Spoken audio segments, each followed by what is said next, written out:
typical Sunday, you'd be hard-pressed to find anyone here in New York City's financial district in Lower Manhattan. But nothing is typical in New York City anymore. Since terrorists flew 2 jets into the World Trade Centers, Ground Zero has ironically become one of the city's biggest tourist attractions. Well, it was devastating. I mean, it was such a shock. It's, hard to express. Jeannie Schneider and her son Jeff are 2 of the thousands of onlookers who've come to get a first-hand look at the rubble. I felt that it was an important opportunity to witness history that's really made a big impact on the country, and it's not very often you have the opportunity to do that. I just wanted to sort of appreciate what happened. I saw it on TV, but, you see everything on TV. I wanted to come see it for myself. And their reaction is disbelief. It's a lot more real. I mean, it was like a movie watching it on TV. And I was in shock. So, coming here today was really impressive to me. While the Schneiders take pictures, other visitors pull out their camcorders.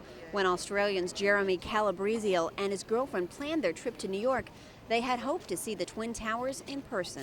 Obviously the World Trade Center is one of the major sights to see, and unfortunately it's not here. So they came to see what's left and joined thousands of others, slowly scanning the endless row of memorials and remembrances. More than a month after the attacks, candles still burn, fresh flowers are placed daily, and musicians ensure a somber mood.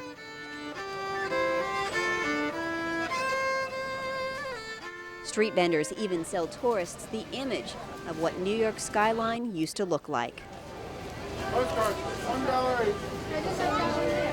It's not just tourists who are making this pilgrimage to what's left of the World Trade Centers. Many New Yorkers say they feel the need to come down to Ground Zero as well.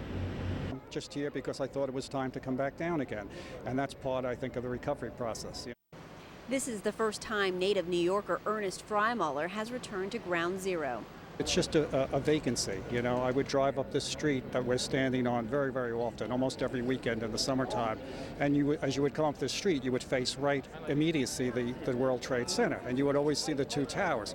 I was never in love with the architecture of them, quite frankly. But of course, when you lose something like that under those circumstances, it becomes a lot different. The pain of the attacks is still raw. In this life, you got to pick yourself up and keep going, So there's great pain, but you go on. Go on, not knowing what the future holds.